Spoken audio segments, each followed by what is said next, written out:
திருப்படல்கள் 85 7 13 முடிய. ஆண்டவரே, உமது பேரன்பை எங்களுக்கு காட்டியறலாம், உமது மீட்பையும் எங்களுக்கு தந்தரலாம். ஆண்டவராம் இறைவன் உரைப்பதை கேட்பே. தம் மக்களுக்கு தம் பற்றுமிகு அடியாருக்கு நிறை வாழ்வை அவர் வாக்களிக்கின்றார். அவர்களோ மடமைக்கு திரும்பிச் செல்லலாகாது.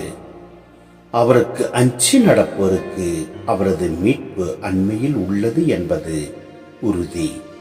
நம் நாட்டில் அவரது மாட்சி குடிக்கொள்ளும். பேரன்பும் உண்மையும் ஒன்றை ஒன்று சந்திக்கும். நீதியும் நிறைவாழ்வும் ஒன்றை ஒன்று முத்தமிடும். மண்ணினின்று உண்மை முளைத்தெழும், விண்ணினின்று நீதி கீழ்நோக்கும். நல்லதையே ஆண்டவர் அருள்வார், நல்விளைவை நம் நாடு நல்கும். நீதி அவர் முன் செல்லும், அவர் தம் அடி சுவடுகளுக்கு வழிவகுக்கும்.